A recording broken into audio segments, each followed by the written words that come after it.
নমস্কার বন্ধুরা, welcome to cooking with ইচ্ছে। আজ আমি আপনাদের সাথে যে থালিটা শেয়ার করব সেই থালির প্রতিটা পদই কিন্তু আমার নিজের বানানো। এমনকি মিষ্টিগুলো যেগুলো একেবারে ট্র্যাডিশনাল ভারতীয় রেসিপির মধ্যে পড়ে সেগুলো আমি নিজে বানিয়েছি। তাহলে চলুন বেশি সময় নষ্ট না করে আমরা এই থালির রেসিপিটা শেয়ার করি। এখানে যে রেসিপিগুলো থাকবে সেগুলো হচ্ছে লুচি, ছোলার ডাল আর কুমড়োর সবজি। আর মিষ্টিগুলো অলরেডি আমি আগেই শেয়ার করেছি। এর দুটো আগে যে ভিডিওগুলো আছে সেগুলো পরপর ভিডিওগুলো আপনারা দেখে নিতে পারেন। প্রথমে আমরা বানাবো অনুষ্ঠান বাড়ির মতন ছোলার ডাল। সেজন্য আমি ছোলার ডালটা সকালে ঘুম থেকে উঠে ভিজিয়ে দিয়েছিলাম। এটা আমি অষ্টমীর দিন বানিয়েছিলাম, মানে দুর্গা অষ্টমীর দিন। সেই রেসিপিটাই আপনাদের সাথে শেয়ার করছি। এখানে এক বাটি ছোলার ডাল যেটা ভিজিয়ে রেখেছিলাম সেটা দিয়ে দিলাম একটা কুকারের মধ্যে। তার সাথে দিলাম বড় সাইজের একটা আলু আর খানিকটা জল আমি একটু বেশি পরিমাণে দেব যাতে করে এটা খুব ভালোভাবে সেদ্ধ হয় আর এটা চাপচাপ না হয়। তার সাথেই নুন আর সন্দুক নুন দিয়ে আমি এখন এটাকে কয়েকটা সিটি দিয়ে নেব। মোটামুটি 2টো সিটি দেব। আমার জল যেহেতু ভালো সেহেতু 2টো সিটিতেই এরকম সেদ্ধ হয়ে গেছিলো। আপনাদের যদি জল এর থেকে খারাপ হয় বা আপনারা কড়াইয়ে সেদ্ধ করেন সেক্ষেত্রে নিজেদের মতন বুঝে সেদ্ধটা করবেন। এখন সাদা তেল গরম করে নিয়েছি, কড়াইয়ে 2 চামচ পরিমাণে দিয়েছি অল্প একটু দারচিনি, 2টো এলাচ আর গোটা জিরে। তার সাথে দিলাম 2টো তেজপাতা। ফোড়নের সুন্দর গন্ধ আসার জন্য আমি মোটামুটি 2-4 মিনিট ওয়েট করব। কম আছে যখন এটার থেকে সুন্দর গন্ধ বেরিয়ে আসবে তখন হাতে 1 মুঠো দিয়ে দেবো কাজুটা আপনারা স্কিপও করতে পারেন, কিন্তু আমি যেহেতু অনুষ্ঠান বাড়ির স্টাইলে বানাচ্ছি সেহেতু কাজুটা কিন্তু এখানে দিতেই হবে। তার সাথে দিয়ে দিলাম অল্প একটু কিশমিশ। এই রেসিপিটাতে এই সব দিয়ে এত সুন্দর একটা গন্ধ আসবে। আর এটাতে যে মশলাগুলো আমি ব্যবহার করব সেগুলো অলরেডি আমি আপনাদের সাথে শেয়ার করেছি, দেখে নিতে পারেন। দিলাম অল্প একটু আদা ঘষে নিয়েছিলাম গ্রেটারে, সেটা একটা দিলাম আমি এখানে টমেটো, বড় চামচের 1 চামচ ধনের গুঁড়ো, কালারের জন্য বড় চামচের 1 চামচ কাশ্মীরি লঙ্কার গুঁড়ো। আমি যেহেতু নুন দিয়েছি তাই এই সব যেসব নতুন জিনিস দিচ্ছি তার জন্য অল্প একটু আরও নুন আমি এখানে অ্যাড করে দিচ্ছি। আর দিচ্ছি অল্প একটু চিনি, কারণ এই ডালটা অল্প একটু মিষ্টি মিষ্টি খেতেই ভালো লাগে, তাই আমি এখানে চিনিটা দিয়েছি। আপনারা এর সাথে আরও যদি লঙ্কার গুঁড়ো দিতে চান তাহলে লঙ্কার গুঁড়ো কিন্তু এই পর্যায়েই দিয়ে দেবেন। ভালো করে ততক্ষণে টমেটোটা আমাদের নরম হবে ততক্ষণে অল্প কম আছে আমরা নাড়াচাড়া করে নেব। তারপর আমাদের সেদ্ধ করে রাখা ডালটা এর মধ্যে দিয়ে দিলাম।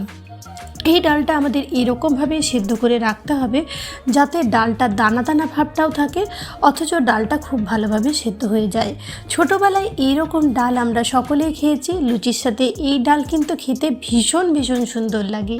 অল্প নাড়াচাড়া করে ঢেকে এটাকে রান্না করব মোটামুটি 5-7 মিনিট। 5-7 মিনিট পরে মিডিয়াম টু লো ফ্লেমে রান্না করাতেই দেখুন এটা খুব সুন্দরভাবে গন্ধগুলো, মশলার গন্ধ অ্যাড হয়ে যাবে। তখন অল্প একটু এরকমভাবে মথে নিন যাতে সমস্ত ডালগুলো আর আলুগুলো একসাথে মাখামাখি হয়ে একটা দুর্দান্ত এটার মধ্যে কেমিস্ট্রি চলে আসে। এই ডালটা এখন খুব সুন্দরভাবে রেডি হয়ে গেছে। আমি এটাকে আরও একটু টেস্টি বানাবো। দিয়ে দিলাম খানিকটা নারকেল কুচি করে রেখেছিলাম সেটা।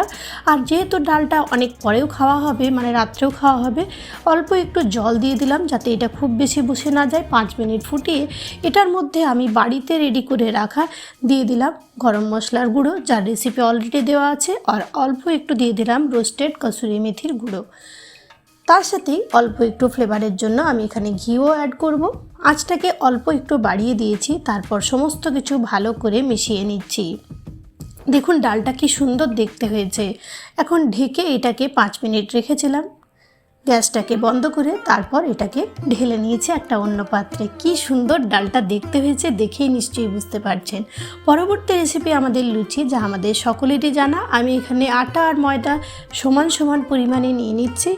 এটা আপনারা শুধু আটা বা ময়দা দিয়েও বানাতে পারেন। এইভাবে বানালে লুচিটা কিন্তু খুব মচমচে আর খুব সুন্দর হয়, তাই আমি দুটোই পরিমাণ মতন সমান নিয়ে নিলাম। দিলাম অল্প একটু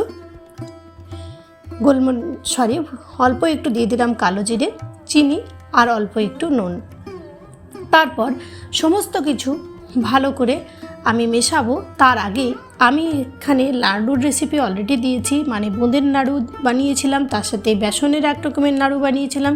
সেই তেলটাই বেশি পরিমাণে ছিল, আমি এখানে সেই তেলটাই দিচ্ছি ময়ানে। আপনারা চাইলে কিন্তু নর্মাল সাদা তেল বা ঘি গুলিয়েও এর মধ্যে দিতে পারেন। এখন সমস্ত কিছু ভালো করে মিশিয়ে ময়ানটাকে আমি ঠিকঠাক করে রেডি করে নেব। যখন দেখবেন মুঠো বাঁধলে এরকম হয়ে যাচ্ছে আর চাপ দিলে এটা ভেঙে যাচ্ছে, তখন বুঝবেন ময়ানটা রেডি হয়ে গেছে। এখন অল্প অল্প জল দিয়ে যেরকমভাবে আমরা লুচির ডো বানাই সেই ডোটা বানিয়ে ফিরে আসছি। এটাতে একসাথে শুধু জল না দিয়ে অল্প অল্প করে জল দিয়ে ডোটা এরকমভাবে রেডি করে নিতে হবে। অল্প শক্ত করে বানাবেন, তাহলে কিন্তু লুচিগুলো খুব পারফেক্ট হবে। দিয়ে দিলাম অল্প আরও তেল, তারপর ভালো করে মিশিয়ে এটাকে আমি ঢেকে রাখবো মোটামুটি 5 থেকে 10 মিনিট।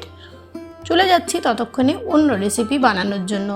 কড়াই গরম করে নিয়েছি আমি 4 চামচ পরিমাণে তেল, তার মধ্যে দিয়ে দিলাম গোটা জিরে 1 চামচ, তেজপাতা একটা, আর 2-3টে কাঁচা লঙ্কা। আপনারা চাইলে এর পরিবর্তে শুকনো লঙ্কাও ব্যবহার করতে পারেন, চাইলে 2টো লঙ্কাও ব্যবহার করা যেতে পারে। এখন এর মধ্যে দিয়ে দিচ্ছি কেটে রাখা আলুগুলো আমি একটু বড় বড় করে কেটেছি। এখানে আমাদের তৈরি হবে কুমড়োর সবজি। আলুগুলো এরকমভাবে গোটা গোটা করে কাটলে কি হয়, অনুষ্ঠান বাড়ির মতো যখন রান্না হবে তখন কিন্তু আলুগুলো একেবারে গোটা গোটা থাকবে আর কুমড়ো এর গায়ে লেপ্টে থাকবে। ঢেকে রেখেছিলাম 3-4 মিনিট কম আঁচে। দেখুন আলুগুলো কিন্তু আমাদের খুব সুন্দরভাবে ভাজা ভাজা হয়ে গেছে। এখন এর মধ্যে দিয়ে দেবো কেটে রাখা কুমড়োগুলো সাইজে কিন্তু আমি ছোট করে কেটেছি, যাতে আলু আর কুমড়ো এমনভাবে সেদ্ধ হয় আলুটা গোটা থাকবে, কুমড়ো ওর গায়ে চেপে যাবে, মানে কুমড়ো ওর কোলে চেপে যাবে। সেইভাবে কম আছে আরও 3-4 মিনিট এটাকে ঢেকে রাখবো। কুমড়োর জলে কিন্তু এই রেসিপিটা হবে, এটার মধ্যে খুব একটা জলের কিছু দরকার লাগবে না। এর মধ্যেও দিয়ে দিলাম বড় চামচের 1 চামচ আদা বাটা। আপনারা চাইলে এই পর্যায়ে কাঁচা লঙ্কা বাটাও দিতে পারেন, আমি কিন্তু এখানে অ্যাড করছি না, একেবারে ঘরোয়াভাবে এটাকে বানাচ্ছি, যেহেতু ছোলার ডালটা আমরা একটু অন্যভাবে বানিয়েছি। এর সাথে দিয়ে দিচ্ছি নুন। এখানে আমি সমস্ত নুনই সন্দক নুনকে গুঁড়ো করে ব্যবহার করছি, যেহেতু এটা আমাদের অষ্টমীর অঞ্জলির পরে খাওয়ার থালি, সেজন্য। দিয়ে দিলাম ধনে গুঁড়ো, জিরে গুঁড়ো বড় চামচের 1 চামচ করে। এটা আপনারা আরও স্পাইসি বানাতে চাইলে আদা, জিরে গুঁড়ো, ধনে গুঁড়োর পরিমাণটা বাড়িয়ে দেবেন একটু একটু করে। কাশ্মীরি মির্চের গুঁড়ো অল্প একটু আমি এখানে ব্যবহার করছি, আপনারা চাইলে এর সাথে লঙ্কার গুঁড়ো ব্যবহার করতে পারেন। আর দেব হলুদটা পরিমাণ বুঝে আপনাদের যেমন লাগবে সেই মানে এখানে দিয়ে দেবেন। চিনিটা আপনারা স্কিপও করতে পারেন, কিন্তু চিনিটা দিলে কুমড়োর স্বাদটা খুব সুন্দর হবে, তাই আমি অল্প একটু চিনি এখানে অ্যাড করে দিচ্ছি। কুমড়োর সবজি অল্প একটু মিষ্টি দিলে টেস্টটা কিন্তু খুব ভালো হয়। এখন সমস্ত কিছু ভালো করে অল্প মিশিয়ে এটাকে আমি ঢাকনা চাপা দিয়ে রান্না করব। এটা কিন্তু আমি আলাদাভাবে কষাবো না, মাঝে মধ্যে নেড়ে চেড়ে এটাকে ধীরে ধীরে রান্না করলে কম আছে জলও লাগবে না, আর কুমড়োর সবজির স্বাদও কিন্তু দারুণ হবে। এর মধ্যে পরে আমি 2টো মশলা ব্যবহার করব, আপনারা দেখে নেবেন, সাথে থাকুন। এখন কড়াই থেকে গ্যাসের ওই প্রান্তে ট্রান্সফার করে আমি এই প্রান্তে বসিয়ে দিলাম এই ওভেনটার মধ্যে সাদা তেল, যেটাতে আমি অলরেডি নাড়ু বানিয়েছি। তার মধ্যে অ্যাড করে দেব সাদা তেল আরও খানিকটা। এই সাদা তেলটা গরম যতক্ষণে হচ্ছে হাই টু মিডিয়াম ফ্লেমে, ততক্ষণে চলুন আমরা লুচিগুলোকে বেলে নেব। লুচি বেলার জন্য প্রথমে আমরা কেটে নেব লেচি। এখন আমাদের কুমড়োর সবজিও মোটামুটি রেডি হয়ে যাচ্ছে, আর ছোলার ডালও রেডি আছে। তো আমরা লুচিগুলো পুরোটা ভাজবো না, অল্প অল্প ভেজে থালিটাকে সাজাবো। সেই জন্য আমি লেচি কেটে নিলাম বেশ খানিকটা।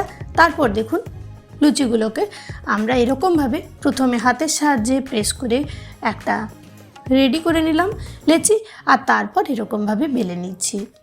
খুব সহজে এই কাজটা হয়ে যাবে, আপনারা সকলেই জানেন, তাই এটা বেশি আমি দীর্ঘ করব না এই জায়গাটাকে। এখন গরম তেলের মধ্যে লুচি একটা দিয়ে দিলেই অল্পক্ষণ পরে দেখবেন নিজে নিজেই ফুলে উঠেছে, তখন এটাকে তুলে নিন। এইভাবে সমস্ত লুচিগুলো আমি এখানে রেডি করে নেব। বেশ খানিকটা আমার রেডি হয়ে গেছিলো। এদিকে কুমড়োর সবজিও আমাদের কিন্তু খুব সুন্দরভাবে দেখুন আলুগুলো গোটা গোটা আছে, কুমড়ো কিন্তু একেবারে এর গায়ে লেপ্টে গেছে। ব্যাস রেডি হয়ে গেছে আমাদের কুমড়োর সবজি। আঁচটাকে আমি অল্প একটু বাড়িয়ে দিয়েছি, দিয়ে দিলাম গরম মশলার গুঁড়ো যা আমি বাড়িতেই রেডি করেছি, তার সাথে রোস্টেড জিরের গুঁড়ো অল্প দেব, নিরামিষ সবজিতে এই রোস্টেড জিরের গুঁড়ো দিলে স্বাদটা কিন্তু দুর্দান্ত হয়। আর এই গরম মশলাটা জাস্ট অসাধারণ ফ্লেভারের, তাই আপনারা দেখে নিতে পারেন। আমি অলরেডি আপনাদের সাথে শেয়ার করেছি। সমস্ত কিছু নেড়ে চেড়ে একবার ভালো করে মিশিয়ে নেব। এখন দেখুন কুমড়োর সবজিটা কি সুন্দর দেখতে হয়েছে। এখন এটাকে আমি ঢেকে রেখেছিলাম 5-10 মিনিট। 5-10 মিনিট পরে আমাদের সমস্ত রেসিপি রেডি। তাহলে চলুন সার্ভ করে দিই। আশা রাখি এই ঘরোয়া ট্র্যাডিশনাল থালি আপনাদের নিশ্চয়ই ভালো লেগেছে। যদি ভালো লেগেছে প্লিজ একটা লাইক দেবেন, কমেন্ট করে জানাবেন যে কেমন লাগলো।